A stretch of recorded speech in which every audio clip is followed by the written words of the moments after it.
Well, I'm glad you invited me here because all of my work on the Mississippi River actually does involve restoration of the Mississippi River. And a big part of that actually is learning about the history. How have humans interacted with the environment over years, and what have we done as people to change the ecosystem out of the Mississippi River? And it's kind of a job-related hobby, but it's also a necessity as far as my job.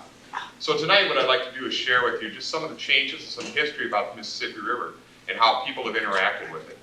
It's by all means not going to be a complete history of the Mississippi River, but just hit some highlights, and I try to use where I can some examples from around here in the Trempealeau area, basically because that's that small stretch really of Trempealeau County that touches the Mississippi River.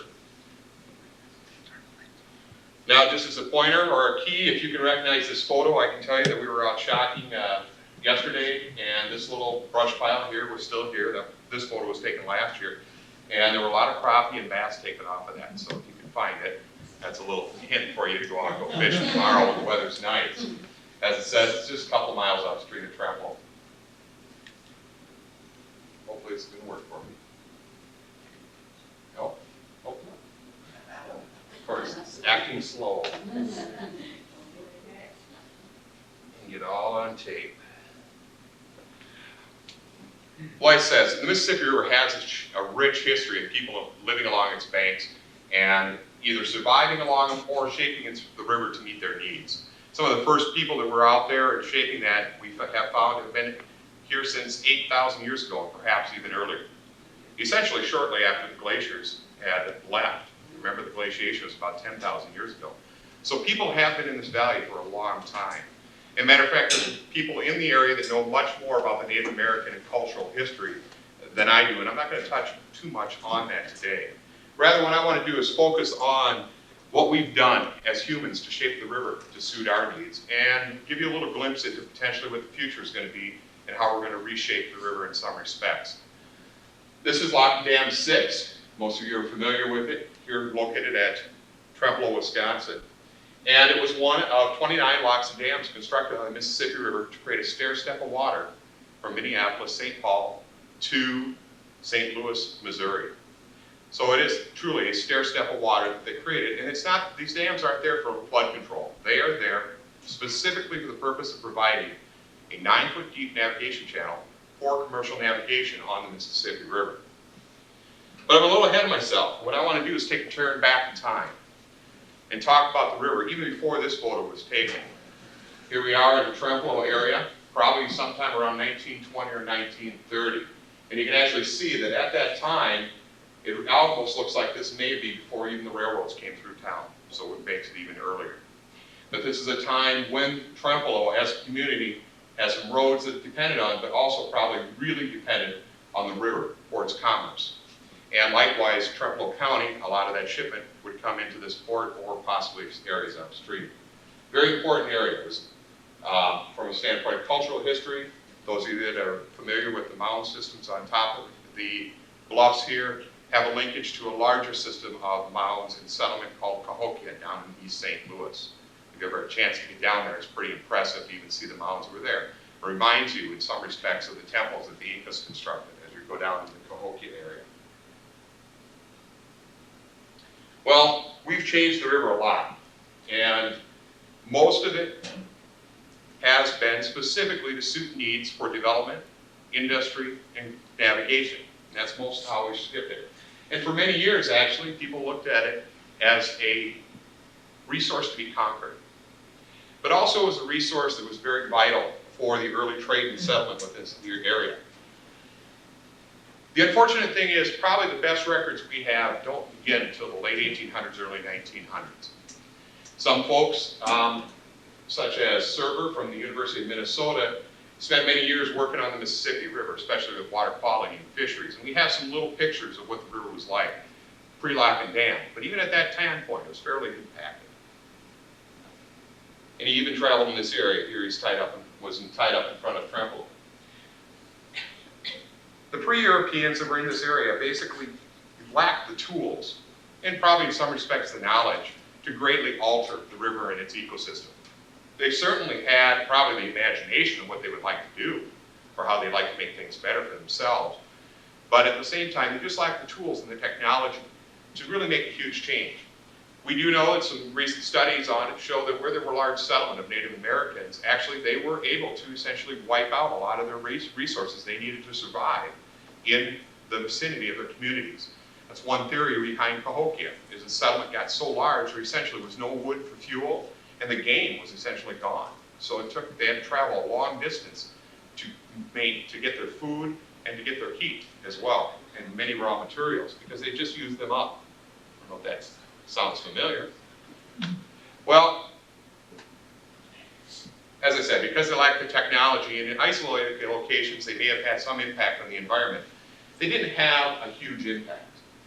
And most of the impact that we do or know knowledge about that is from the evidence left behind in the archaeological sites that are in the area. And as I said, I'm going to leave that for another discussion. If you already haven't had Ernie Bosshart from the Mississippi Valley Archaeology Center come up and talk about the pre-European culture of the area. It's a very fascinating story, many rich sites here around the Trempealeau area itself. Basically, Mississippi discovery starts with De Soto in 1541. He basically came through down in the southern part of the Mississippi River. As an explorer, he was looking for the Fountain of Youth, and he came across, and actually, story goes that he basically died on the banks of the Mississippi River, and that was where he was buried. It wasn't until Marquette and Joliet discovered the Mississippi River in 1673 that it really started opening up for trade, and they were the first people to record it. There's a pretty good chance that some early explorers had discovered the river, but they just lacked or didn't have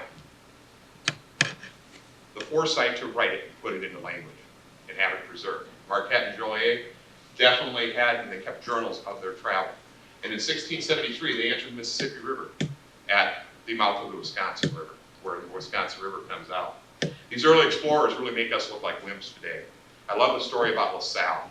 LaSalle had a sidekick called Tante, and he was called the man with the fist of iron. And that was because he had lost his hand in battle, and he had a prosthetic hand attached to him that was made out of bronze or iron, I can't remember which.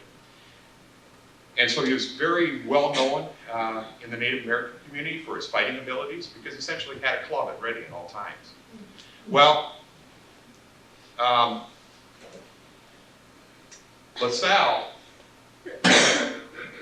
was very good at taking off, also had an excellent sense of direction. He set up a camp on the Illinois River one year and found out he had business to attend to in Montreal. Well, the rivers had frozen, the Great Lakes had frozen, so he set off overland to Montreal from essentially the heart of Illinois on the Illinois River. Set out overland and made it, and eventually came back. Well, a few years later, LaSalle headed down the Mississippi River. He's going to look for the mouth of the Mississippi River, because he knew that that was, if whoever controlled the mouth controlled the heartland of the United States. Didn't know it was the United States at the time, but the heartland of the continent. So he was traveling down the Mississippi River, and he went and did find the actually Gulf of Mexico. He took the latitude and longitude with the primitive equipment he had, and he'd been gone for quite a while. So Tante decided, well, I'm going to go look for him. And sure enough, he goes on downriver and think this vast wilderness, and sure enough, Tante finds him. Well, a few years later, LaSalle has been into Europe, got a bunch of supporters to come up, and he's going to come up the Mississippi River from the mouth to his fort that he had established on the Illinois River. Only they missed the mouth of the Mississippi River, ended up landing someplace in Texas, they figured. Well, LaSalle took together all the group of people that were there, the families, and had them sitting tight, took a small group with him to go find the Mississippi River. He's going to go up then to Illinois to find help, up the Mississippi, onto the Illinois, probably back to Montreal. And he's dead reckoning, heading across country, and the people that were with him didn't trust him. Eventually, actually, they murdered him. Both him and his servant, not Tante. He had another servant that was very faithful to him. The folks that had murdered Tante after their rage and they had died think, well, you know, he did say it was only a day. Let's travel one more day to see if he was right. Sure enough, within a short period of time, they came to the Mississippi River. May have been a day, may have been 2 days. And who was waiting on the bank of the Mississippi River? Tante. Now, the people that were there had made up some story about how he'd been killed. But the thing is, an unsung hero in history is actually Tante. T-O-N-T-E is his name. And pretty interesting how hardy these early explorers really were.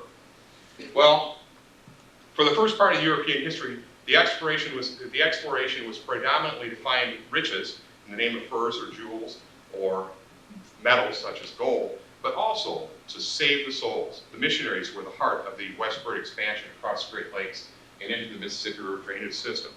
And it wasn't until some time later that actually the exploration turned to the head source of the Mississippi River, to Lake Itasca. A lot of different numbers. This is the number I'm sticking with. Lake Itasca is at elevation 1,475 feet above sea level. And if you were to hop in a canoe there, you would travel 2,552 miles to the Gulf of Mexico. That is where the source of the entire Mississippi River has been designated to begin. And essentially, its beginnings have been modified right at the mouth of Lake Itasca.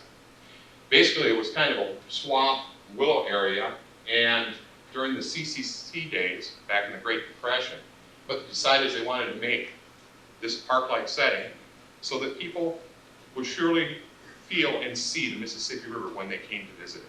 So they basically meandered the stream, but they kind of channelized it so there was water out there, created a small stepping stone dam so people can walk over. Mississippi River's been altered. History just in and of itself in Lake Itasca, the logging history. Some fascinating stories surrounding that, but one of them was Minnesota's first female park ranger, where the story goes that she stood on a dam that the loggers had built. They were holding back waters in Lake Itasca, which was a state park by that time. And that water was killing the trees. So she's standing out there all by herself with her shotgun basically pointed at her, trying to open up the dam and try to save the trees. And there's some neat stories and also a very nice song written about that. Well, as the headwaters of the Mississippi River in Lake Itasca in northern Minnesota starts the watershed that drains 2/3 of the United States. Here in the Wisconsin, or in the Trempealeau area, you have the namesake Trempealeau River, which is one of the tributaries coming in right in this part. But you also have the Black River, and the Black River has played a very important role in the history of this area, and particularly as it revolves around the use of the resource, but also the use of the Mississippi as a transportation corridor. The tributaries of the Mississippi River. Here I don't have the Black River showing, but the Wisconsin and the Chippewa and the St. Croix made this a very important settlement route, but also a very important trade network. The Mississippi River was the corridor for shipping, for exploration, but also for settlement. And at one time, there was more settlement coming in along the Mississippi River than there was coming into the Milwaukee and the east side of the state of Wisconsin. But also there was a Great Lakes connection. Those early trappers, the French in particular, were coming in off the Great Lakes, and they would use the Fox River system that would take them to Portage, Wisconsin, and they'd port a short distance of land, and then get into the Wisconsin drainage system and come right into the Mississippi River. And there's an important trade corridor for furs, but also a very important trade corridor for lead that was mined down in Dubuque at what's called the mines of Spain. But probably one of the biggest things that had to change, and this is what I like to say, I went to school in Minnesota. We had a lot of the same history.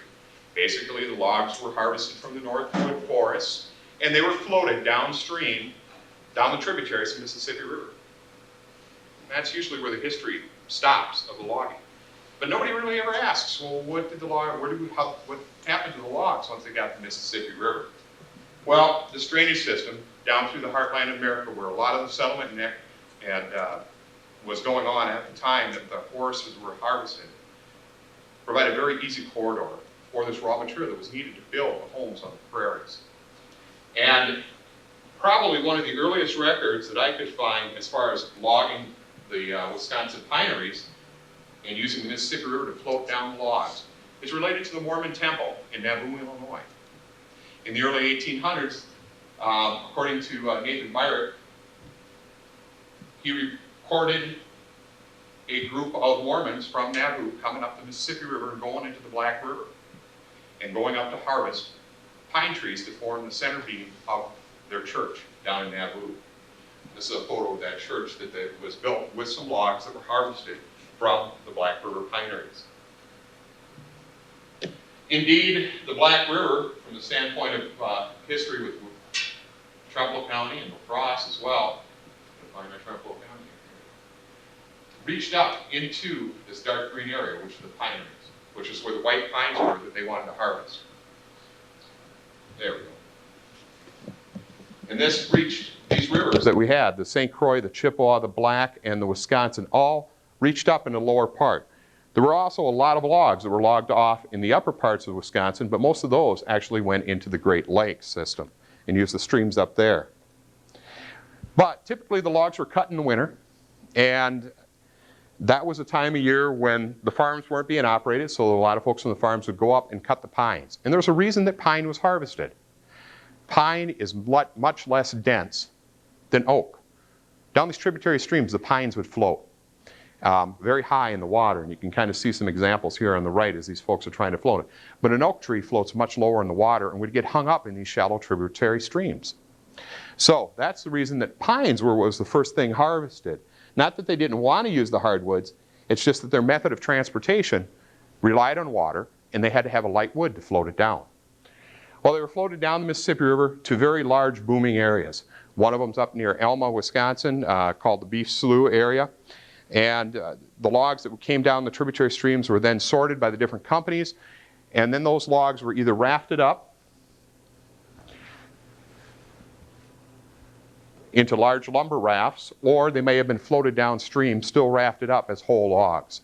These logs were going as far south as St. Louis to be cut up, and some even went as far south as New Orleans as whole lumber. But many of the mills were set up a little bit further north because that's where the settlement was. This is actually the log booms. If you were to go to the Onalaska Spillway or look out over Lake Onalaska, the airport is located off to your left over here. This is actually the log sorting boom entryway from the Black River as it came in to the La Crosse area. La Crosse area had one time had 16 mills, I believe it was, sawmills operating to saw lumber just from the Black River pineries. Well, this era ended in about 1950, and that's when the last raft of logs went downstream. But as I said, the pine trees is what they went. And there's a reason they didn't lumber the pine or cut the trees up in the tributaries. There are huge sawmills, and those truly were there. But the key is down these streams, there was a lot of money invested in a tree if you cut it up into lumber. If you left it as a whole tree, it wouldn't cost you a lot of money if you lost a tree. Plus, they'd easily be able to be rolled back into the river and then continue to be floated downstream, which is what they did on the Black River. Black River also had a mill tax that they used for Black River improvements. So if you take a canoe trip down the Black River from Black River Falls today, you can still see the numerous little check dams that they had where they'd impound water temporarily to build up and wait for the logs to come down, and then they'd pull out the wood blocks and then let the rush of water kind of let the logs ride a wave of water downstream. You can still see some of those check dams still up on there. But they would float the whole logs down. It wasn't until railroad came along that really those sawmills up north took off, and that they were able to do it because now the railroads could harvest the hardwoods as well as what was left of the pines, but also didn't depend on how buoyant a tree was to float it down the streams. When it came to the Mississippi River, it was very big business. Matter of fact, at one time, the Corps of Engineers claims that it was dredging more sawdust out of the river to maintain navigation than they were dredging sand. That is how much sawdust waste that was going in the Mississippi River was in the late 1800s. Now, I want to shift gears here a little bit. That's one way we use the river. We used it as, Native Americans used it as a trade route to the point where we have found seashells in excavations in this area. But also have found other items from out west and elsewhere. So the river and the waterways were a transportation corridor, food, shelter, water for them. Early Europeans also exploited it for that purpose, as well as the logging industry really took off in using it that way. But from the standpoint of environment, the food resources, probably one of the things the early explorers write almost the most about, other than the character of the river and its braided channel and its lush forests, was its fisheries resources. Matter of fact, the fisheries resource in the Mississippi River is extremely important, and the fisheries we have in the river is more diverse than what you'll find in any lakes, including the Great Lakes. We have more different species of fish on the Mississippi River. A lot of that has to do with its north-south orientation, but a lot of it also has to do that it's a very relatively stable system and has been around for 10,000 years. Now, once again, trying to piece all of this together. What was the fisheries like pre-lock and dam? Now, some of you may have had grandfathers or even parents that could tell you what they caught and how they fished pre-lock and dam. But there are some bits and pieces of information. You got to put it together kind of like a puzzle or a little mystery novel investigation. But at one time on the Mississippi River, because of the vast fisheries resources that were out there, the states of Wisconsin, Iowa, Minnesota, Illinois, and then the federal government, at that time called the bureau that did the work, U.S. Bureau of Fisheries, established fish rescue stations on the Mississippi River. And they had several of them located up and down the river. In the case of the fish rescue, they had stations located, one just upstream of here, Homer, Minnesota. There's another one located at La Crosse, Lynxville, Wisconsin, Marquette, Iowa, and Bellevue. And the state of Wisconsin also had several stations located up and down the river. One I found the most information on is the U.S. Bureau of Fisheries. But interestingly, these areas, and this is actually a photo, apparently the building is still standing in Homer. I haven't yet found it, but people have told me it's still there. Very important, and caught literally millions and millions of fish in a relatively short period of time of about 27 years. And you can probably guess why in 1938 all rescue fishing ceased. You can kind of remember, maybe from the books here, locks and dams were built at that time period. And the reason that it stopped is that the Bureau of Fisheries was collecting those fish from backwaters. Now here's a description from 1916 towards what the start of the records I have up here. This is in a book. It says, they're describing the area of the river between DeSoto and Lynxville. There are many of these lakes, and they're referring to all these little light blue bodies of water. Martin counted over 200 of them in an area of about 20 square miles in the Wisconsin section between Lynxville and DeSoto. Only the lakes that had no connection with the river being counted, the sloughs and bays being excluded. It seems that the number of lakes in the other parts of the river is not less than this section. That was one thing that amazed the early explorers, but also the folks in the resource and early on, were these vast wetlands that were out there and numerous lakes. And what the fish rescue would do is all of those 200 lakes he's talking about here, and basically here in the Trempealeau area, the floodplain of the Mississippi River was no different. What they were doing is they were going out into each of these little isolated lakes, and they were trying to gather fish to stock the inland lakes in the state and across the nation. Now, the way that they did that is essentially they took seines. And seines, just a real small mesh net, very long and large. You can get an idea of the size of it here.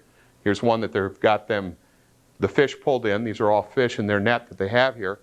And they would just drag it along the shoreline or row through deeper parts of the river to gather up fish. And this is basically the same technique that we use for sampling today. We still use seines today to sample our fisheries. So we are able to make a comparison between what was caught pre-lock and dam to what we're catching today. Well, in the case of the fish rescue, we usually have a little bit more sophisticated fish handling technique today. But once they'd seine the fish, what they do is they actually collect them and put them into bushel baskets. And those bushel baskets were marked so that they can measure the fish by displacement. Basically, the more fish you have in there, the more it displaces the water, and they'd get an estimate of how many fish they were catching. But they were predominantly after just the species that were commonly stocked in the lakes, the bluegills, the crappie, the largemouth bass, and bluegills, crappies, largemouth bass, and to some extent they were utilizing the perch. Well, once they got all of those collected, what they'd do is they'd store them or move them out of the floodplain. In some cases, they'd carry milk cans full of water 2 miles across the floodplain to either a road or a railroad car that's waiting. They'd take them, put them in a holding facility, and eventually what they would do is either load them up onto trucks, travel them to take them to lakes close by, or both the state of Wisconsin or all the states had specially outfitted railroad cars that were made specifically for hauling fish great distances, and then we'd dump those out.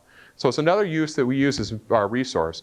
Matter of fact, if you catch a largemouth bass or a bluegill in many of our northern rivers or lakes, you're probably catching a fish that was put there, and it originally came, or many generations ago, from the Mississippi River. And they were stocking fish faster than we were documenting what the original population was. Well, with that said, I just want you to just take a moment and imagine. What were the dominant fish species that were out there in the Mississippi River? What would have been the most common fish if you were fishing 100 years ago on the Mississippi River? what would you think would be the most common fish out on the Mississippi River? Catfish. Catfish? I'm an expert fisherman. You're better than I am. Even if you're lying, you're better than I am. Well, the thing is out on the Mississippi River, actually what was dominant out there, what we would think of as our backwater species, our bluegills, our largemouth bass, our crappies, bullheads. All of those were the species that were dominant out within the floodplain. You did have your catfish, and the Mississippi River was defined by its catfish as well. But the main species were what we'd had as backwater species. Usually, though, when people think about a natural river, the Mississippi River in this case, they would think more of the walleye, the sauger, the paddlefish, the catfish, the channel and the flathead catfish. When in reality, the sheer number of fish that were out there probably were more backwater fish. And the neat thing is there are research and studies from fossil record that have shown that largemouth bass and bluegills actually evolved in large floodplain systems, and therefore they're adapted to that.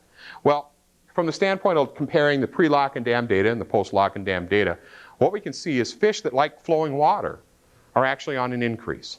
Fish like the sauger, the smallmouth bass, the freshwater drum, and the European carp. And interestingly enough, there's some records that indicate that the state of Wisconsin basically didn't want to stock carp, but political pressure forced them to continue to stock carp for many, many, many years because people liked them. They were easy to catch. It was a very cheap food base for them. And during the Depression, it was very important for that food base because of the money people didn't have. So you'd stock a fast-growing fish that was easy to catch. Well, some of the species we've actually noticed really no change as far as their relative abundance within the population. We've got 140 species plus of fish out there.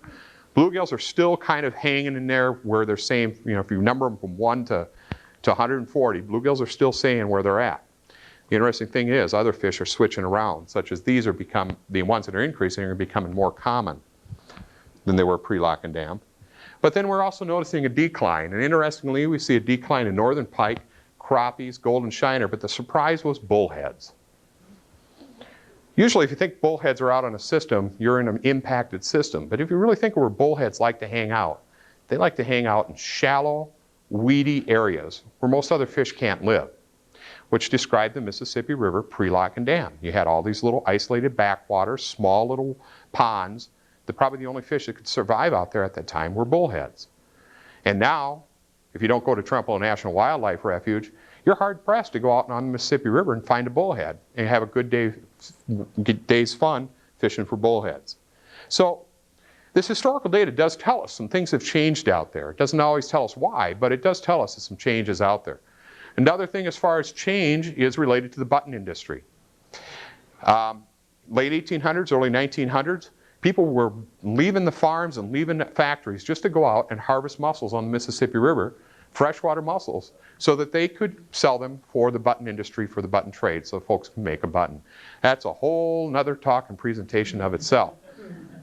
I'll leave that as a teaser. Well, all of this going on, people had used the river as resources from the standpoint of transportation. We also know that they used it for food resources, and we also know that they've used it for recreation. Matter of fact, recreation was a huge component, which probably was the first thing that came along and actually helped save us little parts and pieces of the river for this generation and future generations at all. And a lot of that had to do with that largemouth bass. Back in 1924, the Isaac Walton League lobbied Congress and very successfully as well as started a very big political campaign to establish the Upper Mississippi River Wildlife and Fish Refuge. One of their primary reasons was to protect the breeding grounds of what they called the black bass. At that time period, if you look up what the scientific name was for black bass, they were referring to the largemouth black bass. And those species greatly utilized all the little ponds and lakes and slow-moving sloughs that were in the Mississippi River.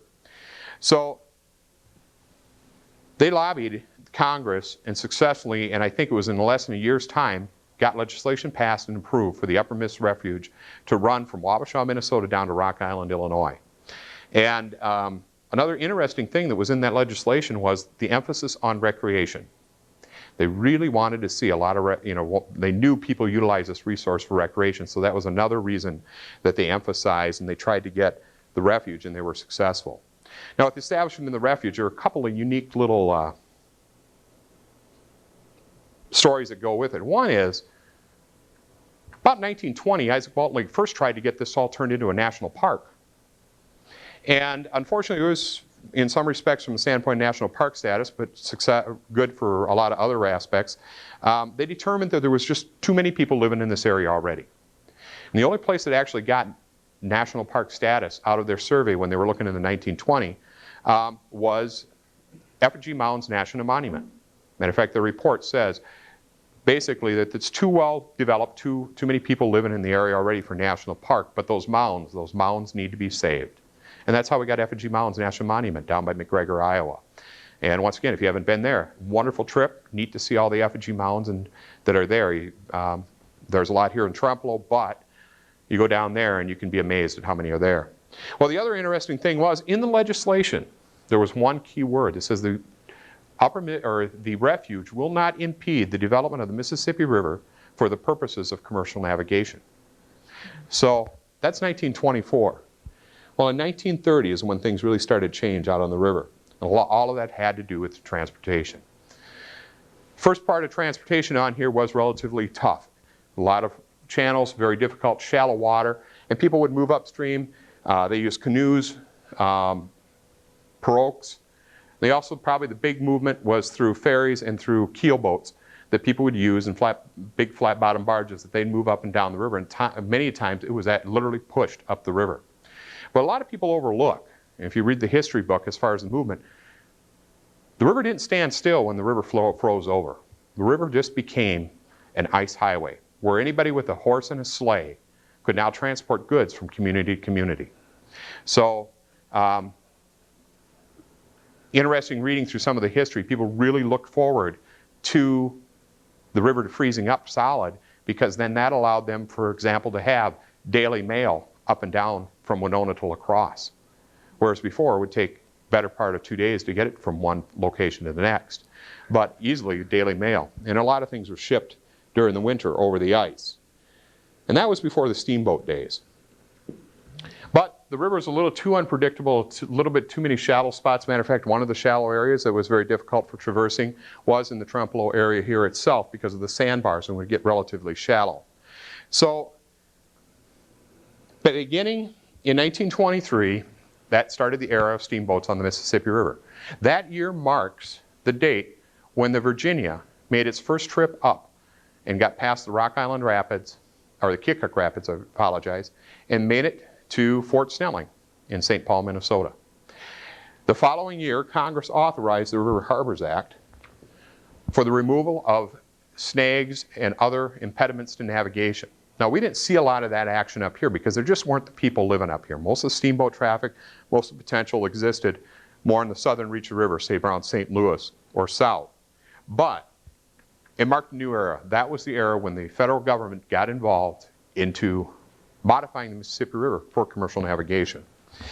So what they did eventually is built huge boats with its sole purpose of removing trees or snags out of the Mississippi River. And of course, if you move the trees, you don't want them to fall right back in the river, so then they'd start shaping the banks as well. Interesting story that I've heard up around Fountain City.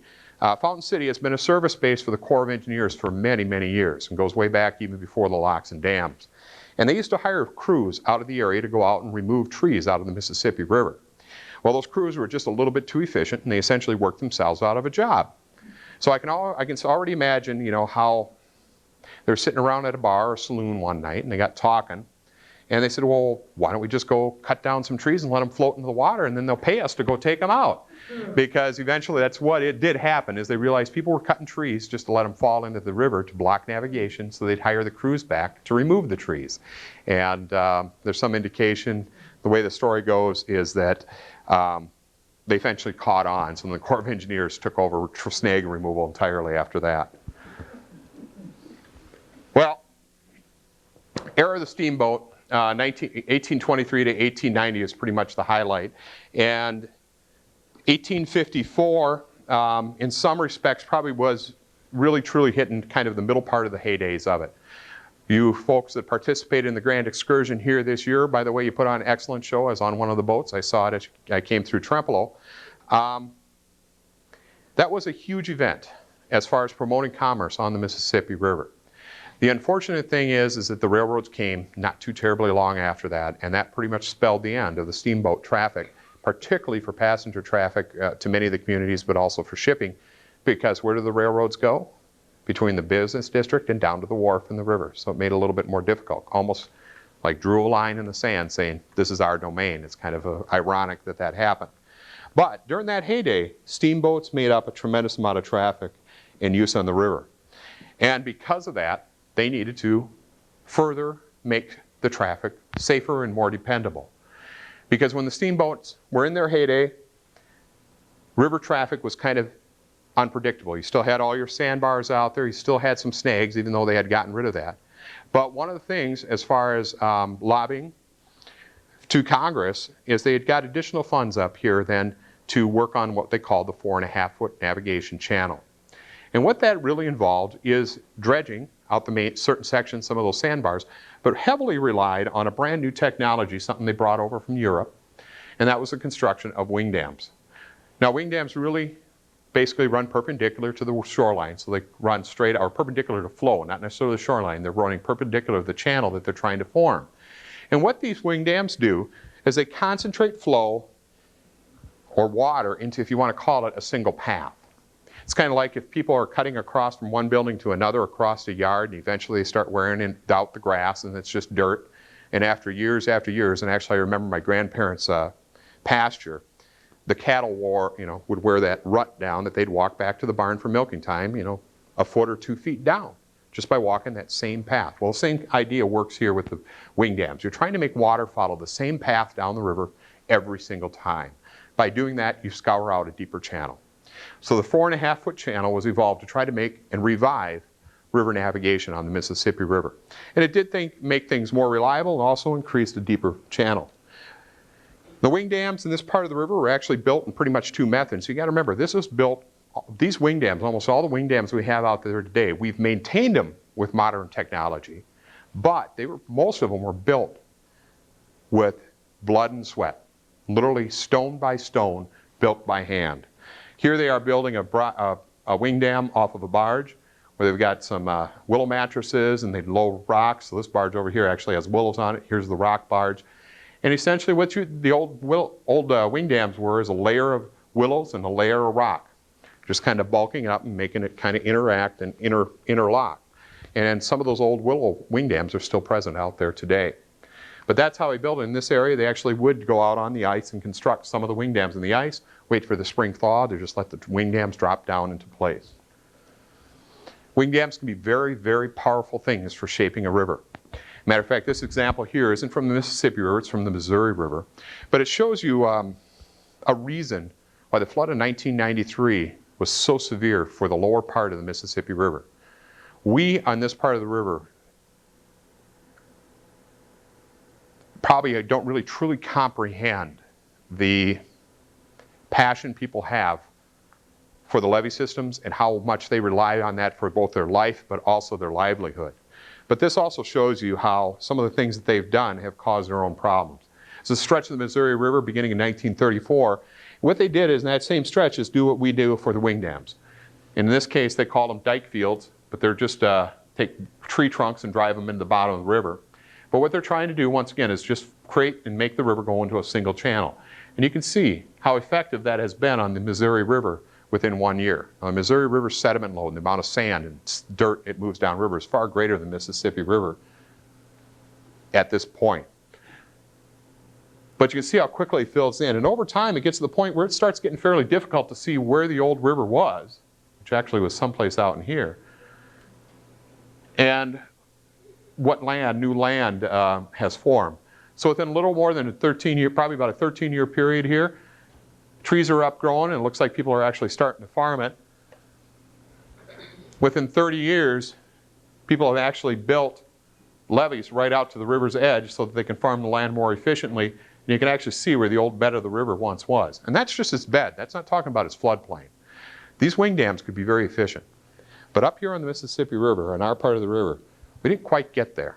We were heading there, and that's one of the reasons we got the refuge was established because one of the things the Isaac Walton League was concerned about is the drainage of the bottomlands.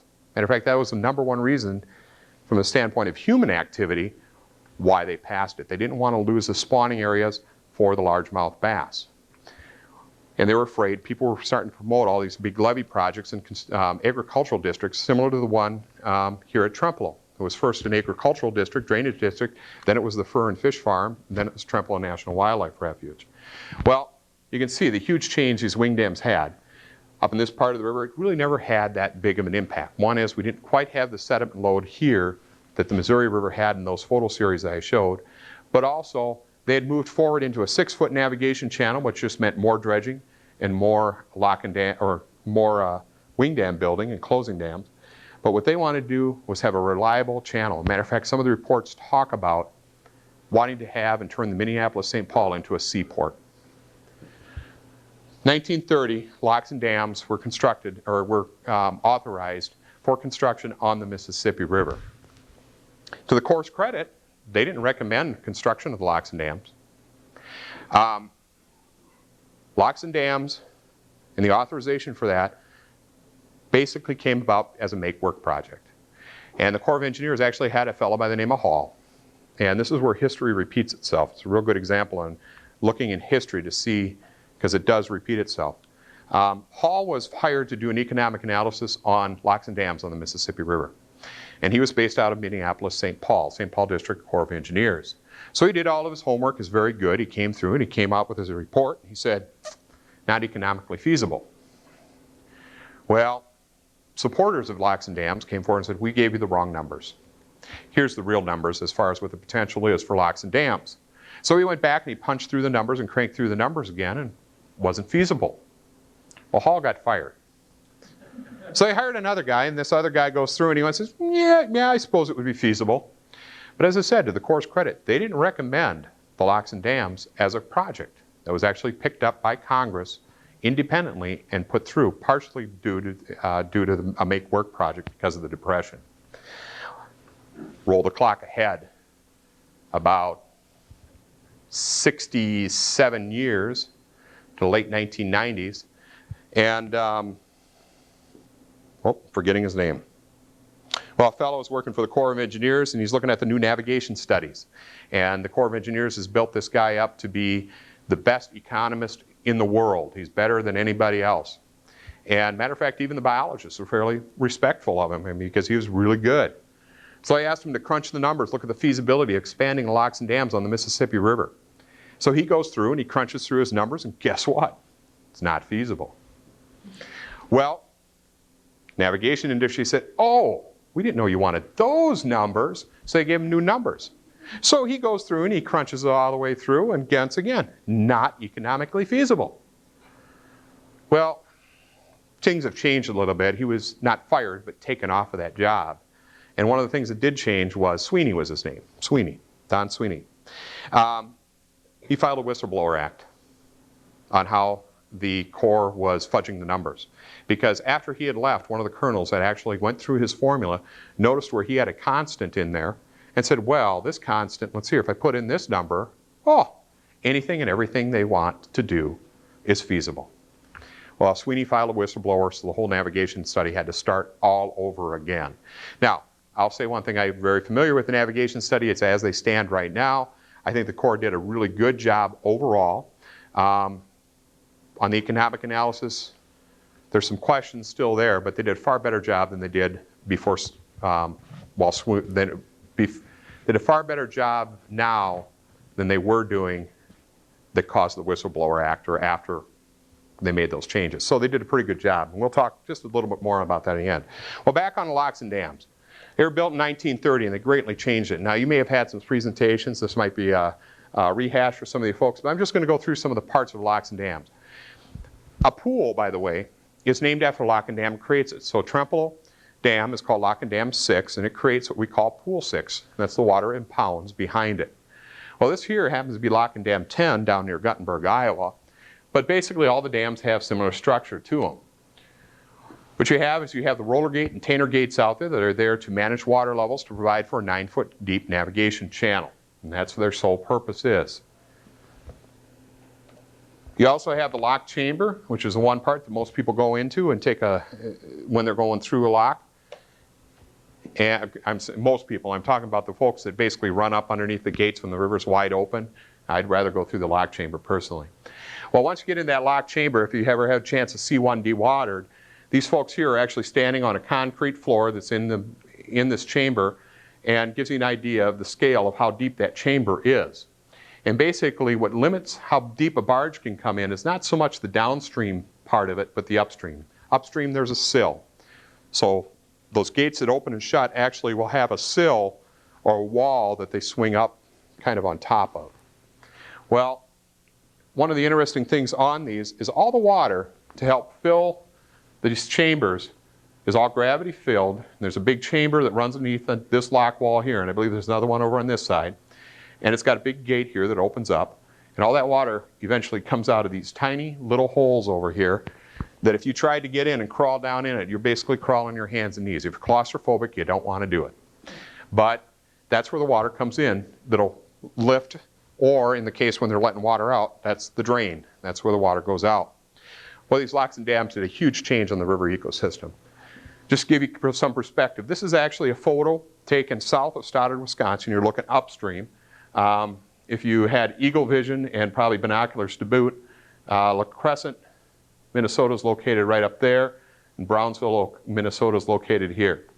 This is looking upstream in 1890. This photo was taken by a fellow named Henry Bossy, and he's given us a rich river history.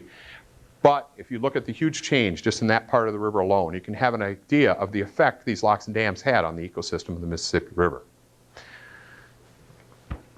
Took a lot of these backwater areas, islands, ponds, lakes, sloughs, and in a 110-year time period, we've converted them into vast, large lakes. But they're not really lakes, as anybody that uses the river is well aware of. From a photo standpoint, the river has several different parts. And one neat thing is as you look through the history, you can also kind of look through the parts of the river, try to look at areas that you can use as a template to help restore habitat on the Mississippi River. And that's what I do for a living. Well, the upper parts of the pools, as far as the mosaic of islands and channels and backwaters, is quite similar to what it was pre-lock and dam. So in other words, if you looked at a photo of the Trempealeau Lakes area, it would look very similar today as it did pre-lock and dam. And as a matter of fact, I'm thinking pre-lock and dam and even had a lot of cottages and stuff out on that area as well.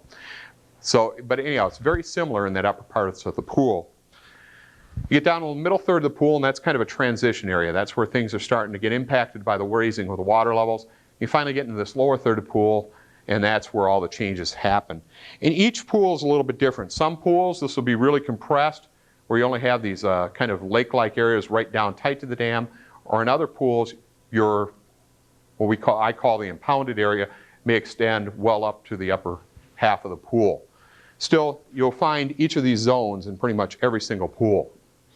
Well, as I said, the Trempealeau Lakes area here is shown in this photo here. Here's Round Lake, here's Long Lake, Third Lake, Second Lake. And this is an area that's very similar to what it was pre-lock and dam.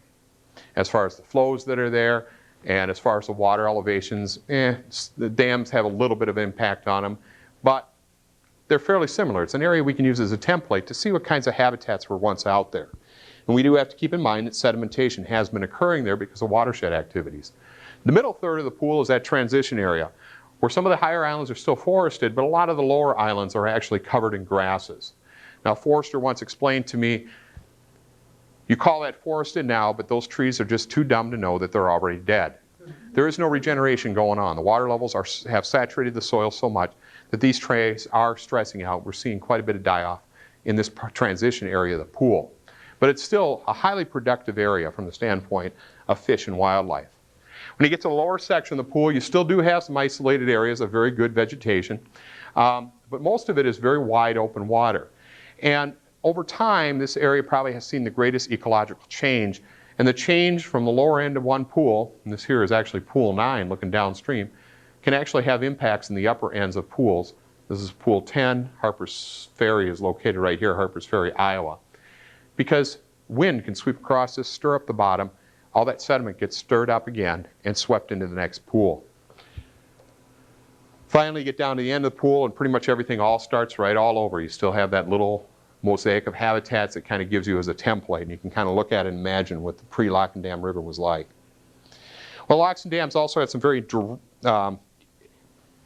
indirect but direct impacts on the aquatic ecosystems, particular animals. One of the mussels that if you would have gone out in the Mississippi River here over 100 years ago, and you would have picked up 100 clams out there, 60% of them would have been the ebony shell. Extremely abundant mussel on the Mississippi River. If you find a live one today, give me a call. They're extirpated. They don't exist in Wisconsin anymore. They're not extinct. We still have them south of Lock and Dam 19. Lock and Dam 19 was built specifically for hydroelectric power. It was built, I believe, in 1913, I think it was. It was before the locks and dams were authorized. But what it did is it blocked the migration of the skipjack herring. A little thing on the life history of mussels. Freshwater mussels have to have a host to get their young onto. Some mussels are so specific that their young can only live on one kind of fish. Basically, they have little mussels called glaucidia. That's what their young are called. And just like a wood tick attaches to you to get a blood meal, mussels have to get that glaucidia to attach to a fish to get a blood meal so that it can develop into an adult mussel. The ebony shell, the only fish that its young can survive on is the skipjack herring. When the skipjack herring were blocked by the construction of Lock and Dam 19, we eventually had no reproduction going on in the ebony shells to the point that now we don't have any left up here at all. A mussel species it once was, about 60% of the mussels out there. Well, as I said, it had a huge change on the habitat out there. Pre-Lock and Dam, in a lower section just by Stoddard, Wisconsin, you can see this braided channel system. When the locks and dams went in, the high points were islands, but in a 50-year time period, over 80% of the islands had been lost in this part of the pool. And actually, you could say more than 80% had been lost because this island here is a disposal site, and this island right here is one that we rebuilt. So if you take those out of the mix, you're probably looking at closer to 90% of the islands had been lost in this one little section of the river because of the locks and dams and the wave action and ice action that all worked on it because we have locks and dams in place. So it's a fairly obvious sign, and it makes a lot bigger impact when you can look at historic images side by side. Another big impact most of you that work or that recreate on the river are aware of is sedimentation. Part of that is because we've now connected water to a lot of areas for 365 days a year. That's sediment, sand and silt coming in these backwaters 365 days out of the year, whereas normally that sand and silt would only reach that backwater during a flood event. Well, most of that sediment is coming from our tributary streams. The Black River, fortunately, is a fairly clean stream from the standpoint of suspended sediments. That's the silts and clays. This river here actually is the Rit River, and you can kind of see its impact as it comes out on the Mississippi River. This is after a rain event in the Rit River watershed. And that rain event had a huge plume that went many miles downstream. And you can actually just see that plume of the effect of the stream on the Mississippi River. So that sediment comes in. Well, the Corps of Engineers for years had the technology or the tools and the funding to remove that sediment from the main channel. And they would go out and they'd dredge it using either hydraulic dredge or mechanical dredge. And they would take those, and for many years actually, they would just place it wherever was most convenient. And that was kind of about to change, and I'll talk about that in just a little bit. Matter of fact, right now. Some of you may have been involved in this. Beginning in 1972, the Clean Water Act was passed. And under the authority of the Clean Water Act, the state of Wisconsin sued the Corps of Engineers over indiscriminate placement of dredged material. They were covering up spawning beds and mussel beds and causing destruction out there. Well, a federal judge ordered the Corps of Engineers and the Fish and Wildlife Service to work on a plan for long-term disposal of dredged material. Well, now this is actually a site, and give you an example of the kind of things, what I meant by indiscriminate placement. Here they are, they're dredging the main channel down here. This is just north of Guttenberg, Iowa. And they're placing the sand literally out on the shore, or out in the Mississippi River. And here's a close-up of that sand being placed. Their environmental impact statement for this area states that they went out and did a survey and they didn't find anything living on the bottom there. Well, then a little bit later in their environmental impact statement, they said the most likely reason why nothing's living there is because they've been doing this for years, putting the sand there, covering them up, and then digging the sand out. And they were actually digging the sand out and pumping it to another location. So they're essentially handling it twice. And this was a practice actually that was much, much more common prior to 1972. As a matter of fact, we finally worked out with the Corps of Engineers a plan to get rid of this material that now is very ecologically friendly. Well, anyhow, as I said, in the 1970s, that's when everything changed. And actually is when history kind of changed as far as for the better for the environment, where there's more environmental awareness on the river. Prior to that lawsuit and the formation of what was called the Great River Environmental Action Team, the most significant event ecologically on the Mississippi River was the establishment of the Upper Miss Refuge. Well, through GREAT, one of the things that really came about was coming up with plans on how to handle all this material and minimize the impacts on the environment. One of this techniques is called, we call them bathtubs. Eventually what this site will do is they hollow it out, take the sand, place it to an upland site, and then over time they continue to use the site until it's full again. So they create this giant bathtub, temporary site that they'll move sand to and from over time in a long period of time. And these sites are very beneficial, and if you are a large boat recreator in particular, they make wonderful harbors and beaches for summer use while the water is still on the inside. We'll talk about this in a second. One of the things about the Corps of Engineers is Corps of Engineers does what society asks it to do. They are not the mean, ugly, and bad person that's out there destroying habitat on the river, and I don't want to portray it or give you the impression that that's what I'm trying to say. They're just doing what society has a choice or has chosen or asked Congress to authorize and do. And so in the case of the environmental stuff that the Corps is doing, they're doing it because people, possibly some of you in this room, have asked for that kind of change through Congress and through your support for the environmental programs. So the GREAT studies was a very important time in history. From the standpoint it changed, it basically made everybody start working together on the Mississippi River.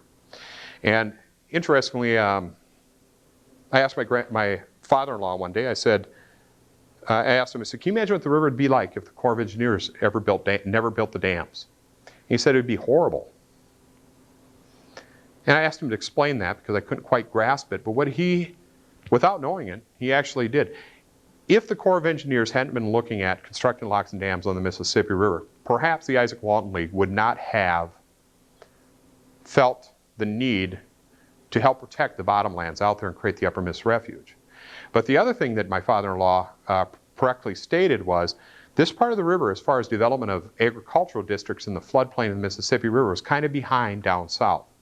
But it was moving to this part of the area. There were a lot of different areas, vast area in Pool 9, another one in Pool 10, were being planned in the 1920s to create huge drainage districts to farm the bottomlands of the Mississippi River.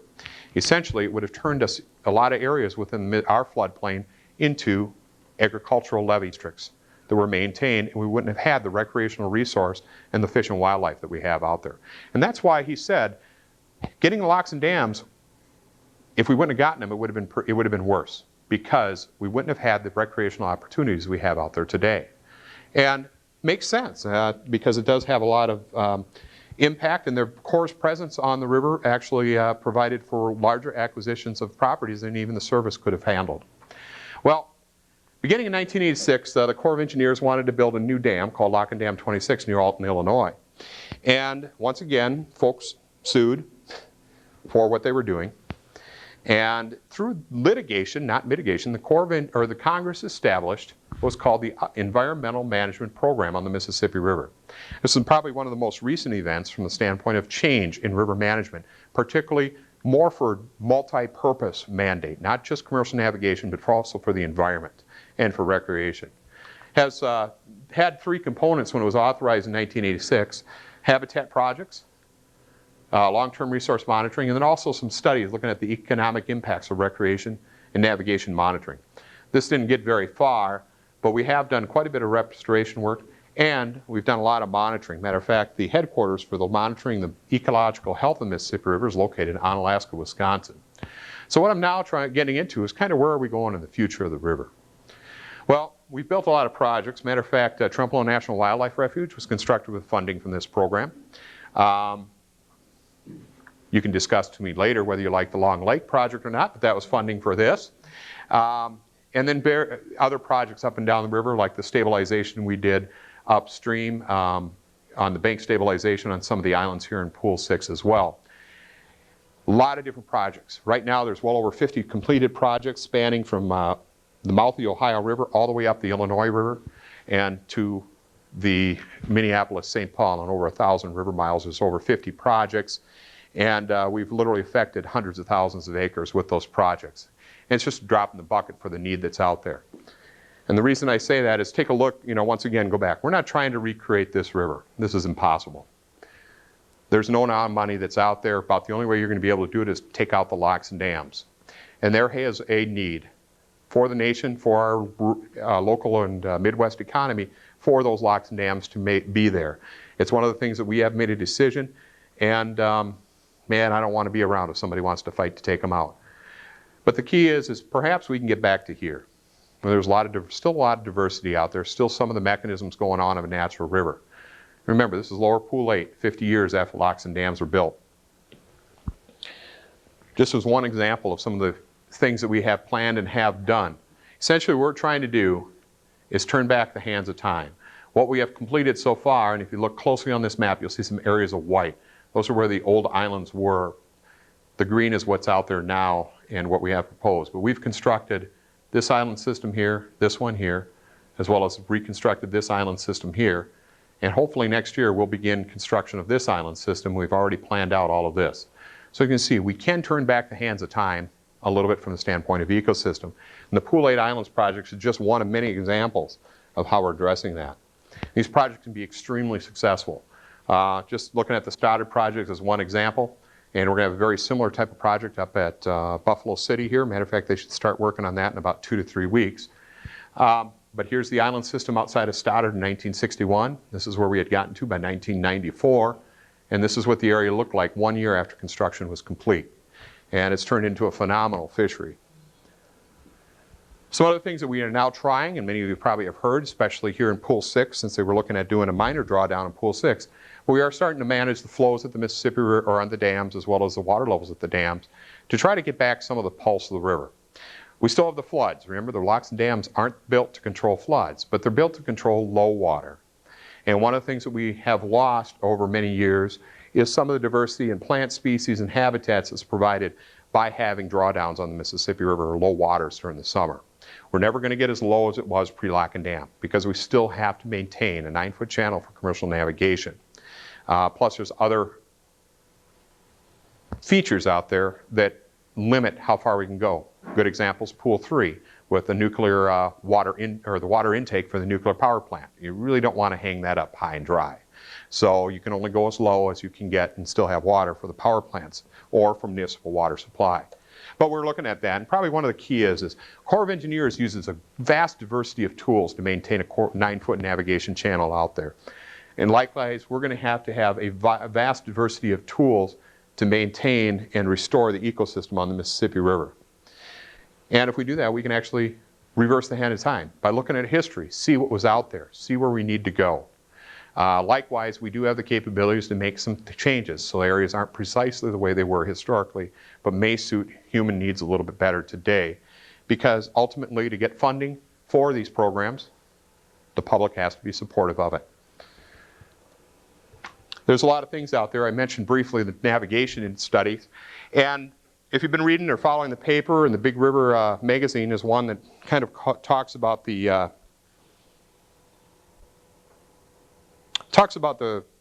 more of the negative parts of the navigation study, but there's also a huge plus. And one of that huge pluses is the environmental component that comes with the navigation study. We will probably, or I can guarantee from the navigation industry studies, the funding goes through. There is money there to expand, I think it's 7 total locks and dams. 4 or 5 on the Mississippi River and a couple on the Illinois River. But what's also in there is literally $100 million a year for 15 years as a start to begin restoration on the Mississippi River. We will be able to detect the impacts of the restoration work to the benefit and positive easier than we can biologically impact or detect any impacts on the increased commercial navigation. And so the highlight or the positive or what we are kind of excited about in the NAV study is being overshadowed a little bit by the expansion itself, but rather the Corps of Engineers themselves, and actually they were very conservative on their environmental side. We'd like to see much higher than what they had, has justified to Congress and to the nation the value of the ecological work that is necessary on the Mississippi River from the Ohio River north to St. Paul and then up the Illinois River to Chicago. But there are a lot of threats that are going to continue to be out on the river. And basically, one of the reasons it was mentioned in my introduction, I work on the environment or in education for children. And once again, it's not so much to tell them what to think. It really emphasizes on how they can appreciate the resources that are around here. Talked to a teacher, a friend of ours who teaches in Wausau on the Wisconsin River, and asked him, I said, do you ever teach about the river or talk about the Mississippi River? And he said, no, not really. He's a middle school science teacher. And I said, well, you teach about, and I said, well, why don't you? And he said, well, I don't teach about the river because the kids really don't have much connection to the Mississippi River. So that's interesting. I said, do you talk about and teach about the rainforest? Yep. Teach about the Great Lakes? Uh-huh. So you teach about the oceans? Oh yeah, we teach about the oceans. I said, you live on Wisconsin's largest tributary to the Mississippi River and you say your children don't have a connection? And the key is, the resources aren't there. For the longest time, I felt the folks in Wisconsin, in La Crosse, knew more about Great Lakes issues than they knew about Mississippi River issues. And I think probably if you went and quizzed the average person on the street, that still might be true today. But it's the awareness and getting people excited about the resource that's out there that's the key. And because it's future generations. 50 years from now, they're going to be reviewing our history on how we treated the river and the choices we made. And so the choices that were made 100 years ago, right or wrong, they were the choices that were made at that time. It's time for us to make a change today for the future of our children and grandchildren.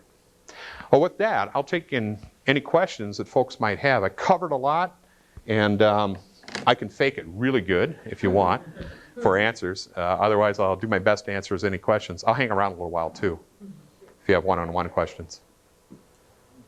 Yeah? Why did they use Tainer gates and roll gates? What was the reason for using them? I bet you it's in that book there. If you spent $4, you could get your answer. How's that for a promotion? They use two styles of gate, and I believe one is easier to control water levels based on the flows that we have, more easy to adjust minute changes on the river. Because the flow coming down the river stays the same. What they're doing is just moderating the water levels upstream based on how much water is coming downstream. The other thing I've heard on the difference between the roller gates and Tainer gates, the roller gates, if you submerge them, you can allow large objects to pass through, like logs and stuff. That's what I heard. So actually, you could probably call up the lockmaster here in town. The log gets in front of it, it don't matter whether the other gate can take it or not. It's stuck in front of Yeah, if it gets turned sideways, yeah, you're right, it gets stuck there.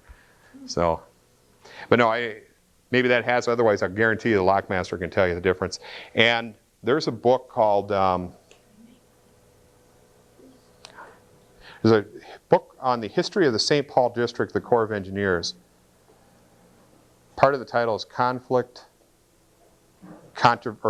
Conflict, and Controversy, or something like that is what the title is. And they do a pretty good job describing the locks and dams and why they have Tainer gates and roller gates in there.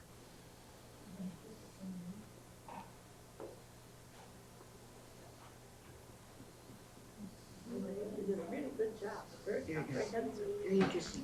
Yeah. All right. Well, thanks.